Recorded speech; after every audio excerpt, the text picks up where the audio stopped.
It is completely unimaginable, and we're not at the peak yet.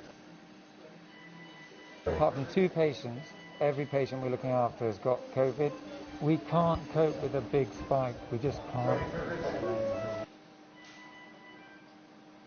Is one of the doctors here? 75, and actually it's a legal change. All the patients here are critically ill. We're planning for many more patients, so all our theatres to be full of COVID patients and possibly beyond. It is, none of us have ever seen anything like this. This used to be a recovery area for patients after surgery.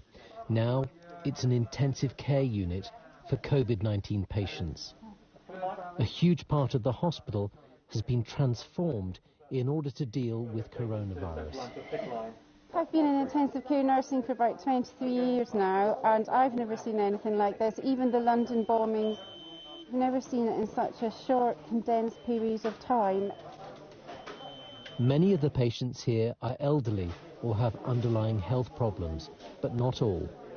I think perhaps I was a bit naive when we started. I'd assumed that it would be the older and the sicker. In here we've got a mixture from people in their 40s to people in their 70s. A lot of them have got high blood pressure and diabetes or a bit of respiratory disease. But some of them are coming through who are young and fit. The patients here have severe pneumonia, inflammation of the lungs. They must be heavily sedated while on a ventilator, a machine which takes over their breathing.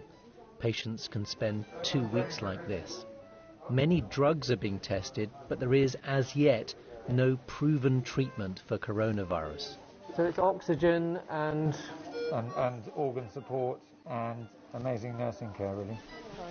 One thing that does help is turning the patients onto their front. It increases the oxygen getting into their lungs. What seems like a simple procedure takes time and lots of pairs of hands. Okay, everyone all right?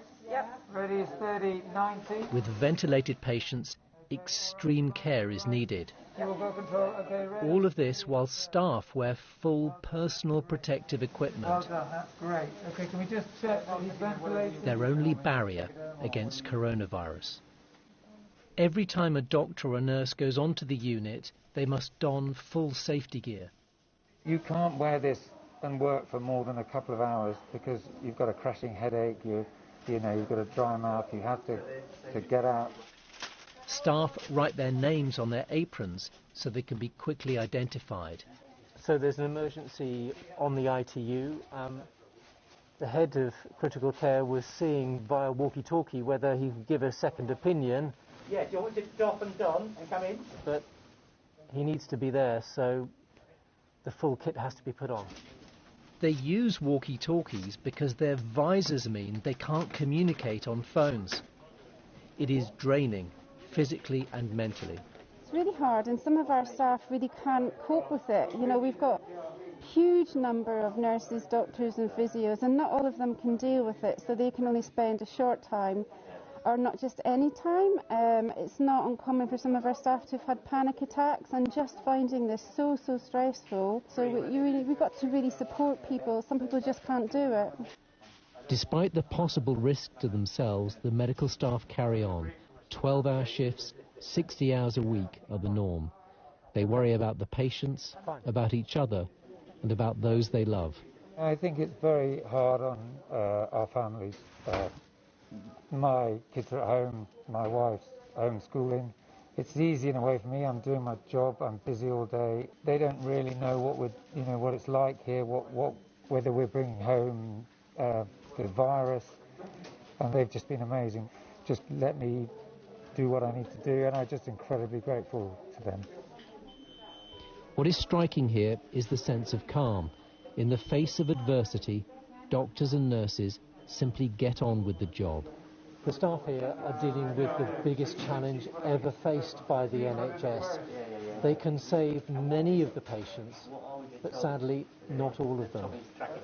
And still, more patients keep coming every day.